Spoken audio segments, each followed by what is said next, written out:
Come here. All right, this is In the Loop with COOP. So today I wanted to talk about interest rates. I do have notes for this one because I want to make sure I'm getting my numbers right. But what do you think? What are interest rates? What's an interest rate? What do you think that is? Taxes. Taxes. Taxes. Texas is an interest rate. Nope, not quite. People like taxes a lot more than interest rates. So interest rates, they were at an all-time low last year, and now they're starting to climb upwards a little bit. Right now, they're sitting at about 3.5% for a low interest rate. Come here. But so I have a history of interest rates that I kind of wanted to read off to you to show you the significance of the interest rates being at an all-time low last year at under 3%. So since 2010, interest rates have fluctuated anywhere from 3 to 4%. And then they went up from there. In 2009, they were up at 5%. 2008, 7 and 6, they were in 6%. 2005, 2003, they were fluctuating between 5 and 6. And then in 2000, they were at 8%. So that's why everyone was so excited about interest rates being below 3% last year, because at one time, interest rates were at 8% just 20 years ago. And then in the 1980s, interest rates fluctuated. Towards the end of the 1980s, they were around 10%, but they went up as high as 17%, which is insane. So that brings me to my next point.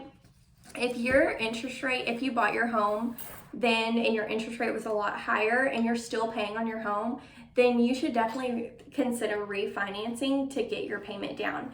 And I have a story I want to share. I had a friend come to me and ask about selling her home because she was a single income family now and could not afford her payment. And her payments were extremely high, way more than what she would pay if she were to rent. And so she wanted to sell her home, but she loved her home and she didn't really want to move.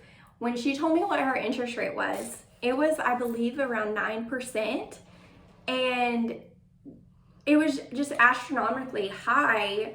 And so it was making her payment high. So instead of her selling her home and having to move and pack up her belongings, I recommended her to a lender to refinance her home and to knock that payment down. And that's what she ultimately ended up doing.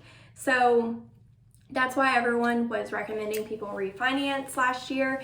And even though interest rates have climbed this year, they are still relatively low if you think about it. So 3.5% still isn't bad.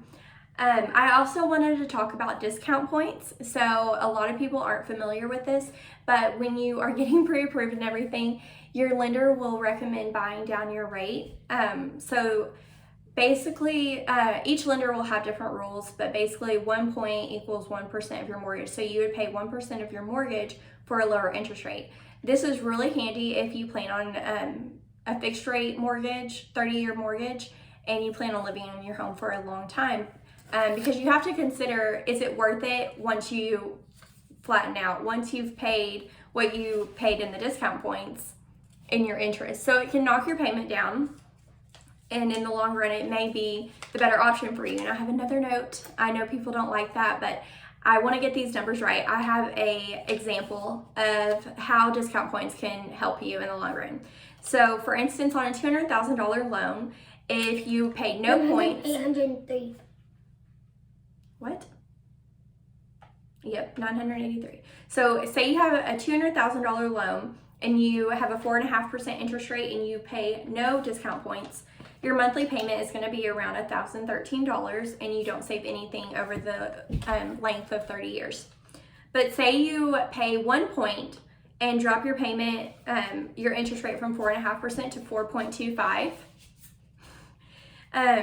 You would pay $2,000 up front in your closing costs, but your monthly payment would drop from $1,013 to $983. And then over the term of 30 years, you could save around $10,600 with that scenario. Yes, you can. What? And then same scenario, but you paid 2 points. Like this. Oh. I was looking at the camera and outside. Say you pay 2 points, and so you pay $4,000 up front for a 2-point drop. So you went from 4.25% interest rate to 4%. Your monthly payment would drop from $983 to $954.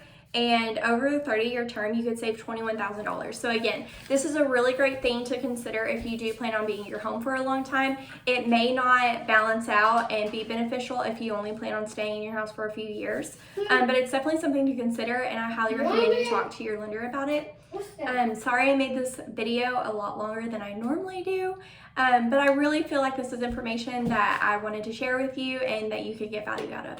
So that's all for today. What's Can you that? say bye? What's that?